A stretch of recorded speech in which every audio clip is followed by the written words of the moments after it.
Okey.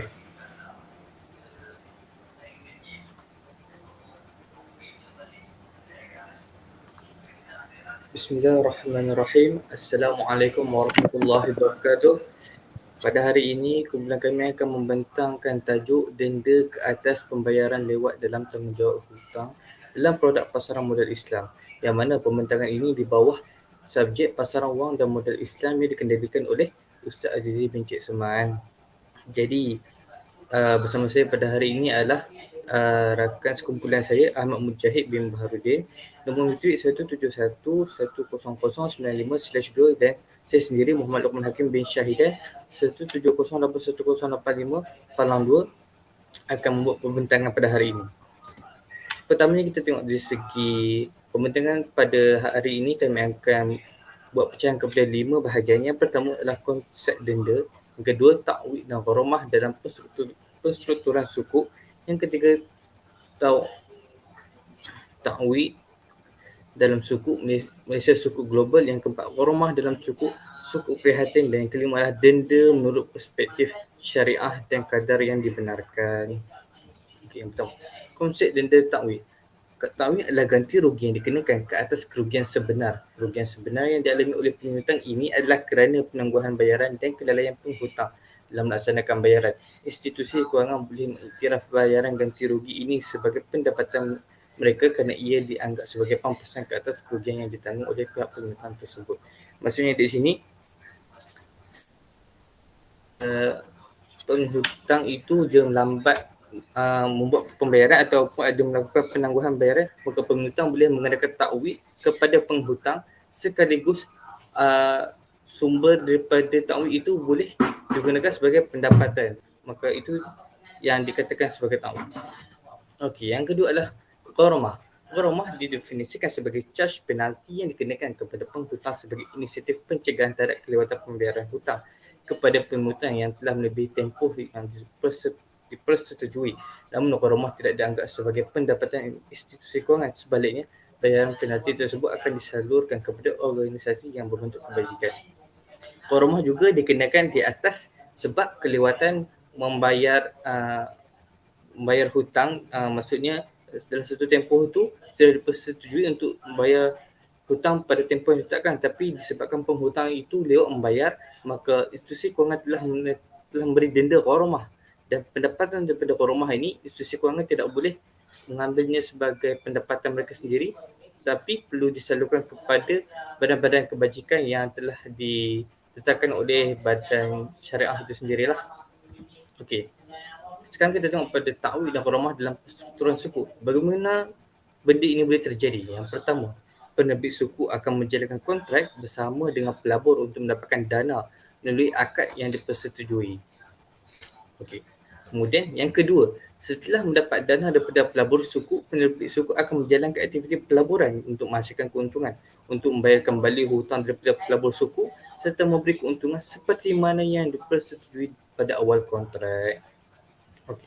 Yang ketiga, penerbit suku akan membayar kembali hutang dan keuntungan kepada pelabur suku jika mereka, maksudnya dari segi pelaburan tu, jika mereka mendapat keuntungan, maka mereka perlulah membayar kepada orang kata apa, pelabur yang telah memberikan dana kepada mereka, kerana itu apa yang telah dipersetujui pada awal kontrak. Dan yang keempat, inilah yang akan terjadi sekiranya kemungkinan akan berlaku pembayaran lewat dalam tanggungjawab hutang dalam produk pasaran modal Islam yang boleh dikenakan denda atau takwid serta gharamah kepada mereka yang terlibat.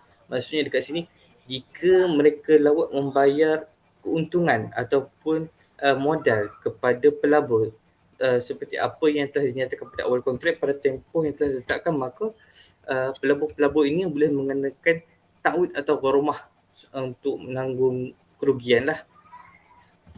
Okey. Kemudian kita tengok segi Malaysia Global Suku. Malaysia Global Suku ini merupakan satu contoh suku ijarah yang diterbitkan oleh Kerajaan Malaysia bertujuan untuk mengembangkan instrumen kewangan Islam negara dan percepatkan proses liberalisasi pasaran modal negara. Maksudnya, Malaysia Global Suku ini dia boleh menjadi satu produk pasaran modal setelah diislamisasikan jadi suku yang berbentuk suku ijarah. Dan kemudian Malaysia Global Suku ini merupakan perstrukturan suku yang berasaskan aset hartanah di mana ia didagangkan di pasaran antarabangsa. Ya, suku ini diterbitkan oleh Kerajaan Malaysia berjumlah USD 600 juta bermula Julai 2002 hingga dan tarikh matangnya adalah pada 2007. Dan apa yang terkandung dalam Malaysia Global Suku ini?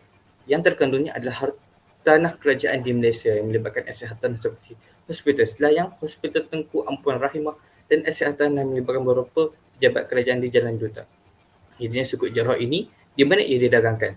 Ia didagangkan di Bursa Saham Luxembourg dan di Labuan Financial Exchange yang mana merupakan satu pusat pasaran modal peringkat terbangsa. Seterusnya kita tengok dari segi takwid dalam Malaysia Global Suku Ijarah. Okey. Bagaimana boleh terjadi? Syarikat pengantara SPV yang diwujudkan sebagai pihak yang akan membeli tanah daripada pihak kerajaan dan sumber kewangannya akan diperolehi daripada pelabur-pelabur suku yang terlibat.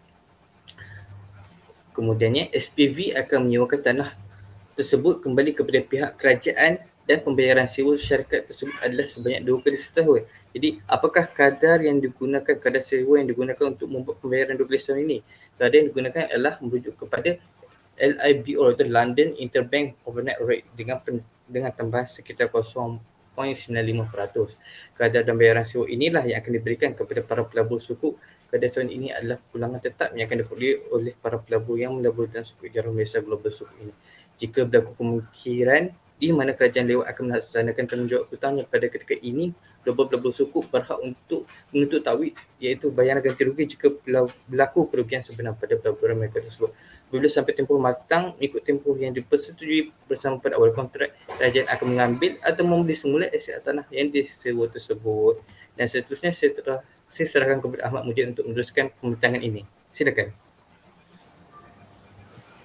Okey, yang seterusnya saya akan menerangkan tentang suku prihatin. Suku prihatin yang bersandarkan syariah Islam kerana ia bersandarkan prinsip komoditi murabahah ataupun konsep tawaruk.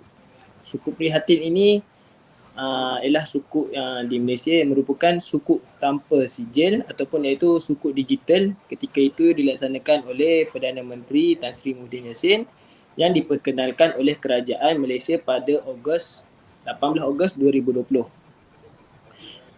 Ia ditawarkan kepada para pelabur runcit iaitu syarikat korporat dan rakyat Malaysia yang layak untuk melabur di suku prihatin. Para pelabur boleh memulakan pelaburan dengan RM500 Malaysia iaitu jumlah minimum dan kutipan penerimaan dari para pelabur yang melabur daripada suku prihatin ini akan disalurkan kepada kumpulan wang COVID-19 iaitu untuk perbelanjaan kepada kesihatan yang berkaitan dengan wabak tersebut. Pembiayaan kepada perniagaan mikro dan juga akan menambah baik penyambungan internet dan hubungan ketika kawasan sekolah pendalaman. Suku ini dilanggan melalui perkhidmatan atas lalian menggunakan kaedah jom pay ataupun duit now. Kadar keuntungan sebanyak 2% tahun. Dan suku ini hanya akan bertahan sehingga 2 tahun iaitu tarikh terbitan bermula 22 September 2020 dan matang sehingga 22 September 2022 dengan kadar 2% keuntungan sepanjang tempoh 2 tahun yang telah dipersetujui. Sebagai contoh, tempoh matang bagi suku prihatin adalah September 2022. Seorang pelabur telah memulakan pelaburan. Seorang pelabur membuat satu pelaburan sebanyak 10,000 suku tersebut pada 22 September 2020. Jumlah keuntungan pertama yang akan diperoleh sebanyak RM50 kerana peratusan keuntungan bagi setiap tahun. Setiap suku tahun adalah 0.5% sahaja. Jadi RM50 tu adalah daripada 0.5%. Silap. Okey, bayaran keuntungan kepada pelabur tersebut akan bermula dikreditkan pada suku tahun pada 22 Disember 2020. Yang tadi terbitan pada 22 September dan pada suku tahun Disember 2020 bayaran mula diterbitkan, bayaran mula dikreditkan dan akan mendapat keuntungan sebanyak RM50 iaitu 0.5%. Namun pihak penerbit telah membayar keuntungan tersebut melebihi tarikh yang telah ditetapkan. Maka pihak penerbit perlu cas gharamah ataupun denda kepada pelabur tersebut berdasarkan ketetapan daripada pihak mahkamah. Okey, seterusnya kita tengok pada pelaksanaan denda menurut perspektif syariah. Menurut keputusan Majlis Penasihat Syariah Suruhanjaya Sekuriti Malaysia pada tarikh 31 Disember 2019, takwid adalah dibenarkan dalam dua keadaan, iaitu bayaran tertunggak dan kedua, kegagalan dalam membuat pembayaran selepas tarikh matang. Takwid juga boleh dianggap sebagai sumber pendapatan. Itu hanyalah takwid. Namun, gharamah dibenarkan tetapi tidak boleh diambil kira sebagai sumber pendapatan sekiranya ia perlu disalurkan kepada badan-badan kebajikan. Berbeza dengan takwid tadi, hasil dan sumber takwid boleh diambil, namun gharamah tidak boleh diambil sebagai sumber pendapatan. Itulah perbezaannya. Okey, seterusnya kadar denda ke atas pembayaran lewat. Okey, menurut Majlis Penasihat Syariah, itu hutang penghakiman bagi kes lewat bayaran yang dibawa ke mahkamah. Takwid adalah merujuk pada kerugian sebenar yang dihadapi oleh sesuatu pihak. Namun kerana kesukaran dalam menentukan jumlah kerugian sebenar tersebut serta perlunya kepada penyelarasan dalam industri, maka kadar kerugian sebenar masih mestilah ditentukan oleh yang pertama, Bank Negara Malaysia, Keputusan BNM berdasarkan kadar semalaman harian antara bank secara Islam seperti dalam laman Sesawai Islami Interbank Money Market, yang mana ia ditetapkan pada tarikh penghakiman tersebut, dibuat dan dikira secara bulanan berasaskan kepada kaedah baki harian. Gharamah pula merujuk pada charge penalti. Charge penalti yang dikenakan sebagai satu langkah untuk mencegah dan mengawal pembayaran oleh penghutang supaya tidak berlaku kelewatan. Jika cas ini dikenakan kepada penghutang yang lewat, maka penghutang akan lebih berhati-hati. Senang ceritanya, gharamah ini adalah untuk memberi satu pengajaran kerana tidak lewat bayar. Dalam konteks ini, cas gharamah adalah berbeza dengan takwid kerana cas bagi bayaran lewat dalam konteks gharamah akan ditentukan oleh kaedah mahkamah yang mana yang pertama, jumlah cas pembayaran lewat ke atas hutang penghakiman tidak boleh dikenakan kompaun. Yang kedua, pemihutang penghakiman hanya berhak untuk menerima jumlah takwid sahaja, tidak pada gharamah. Yang seterusnya, jumlah cas gharamah tidak boleh melebihi jumlah pokok yang tertunggak.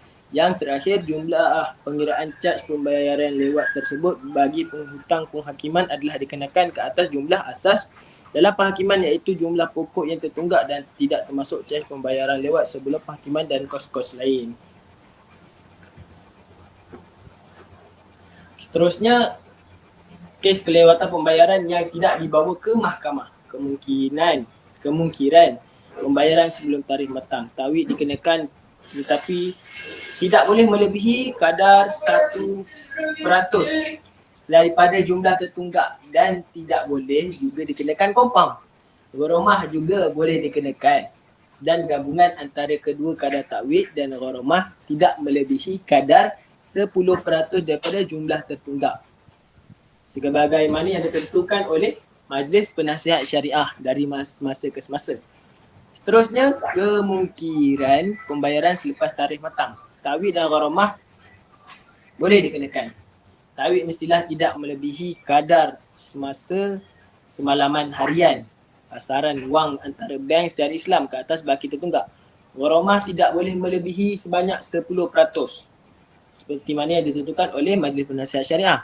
Pengendalian takwid dan gharamah itu denda atau charge pembayaran lewat, iaitu takwid dan gharamah yang dikenakan Pelabur-pelabur sukuk atau pemegang sukuk hanya berhak ke atas jumlah takwil sahaja, tidak boleh mengambil sumber daripada gharamah, dan hasil pada gharamah mestilah disalurkan kepada badan-badan kebajikan seperti mana yang ditetapkan oleh penasihat syariah atas penerbit suku. Okey, itu saja daripada kami. Terima kasih. Assalamualaikum warahmatullahi wabarakatuh.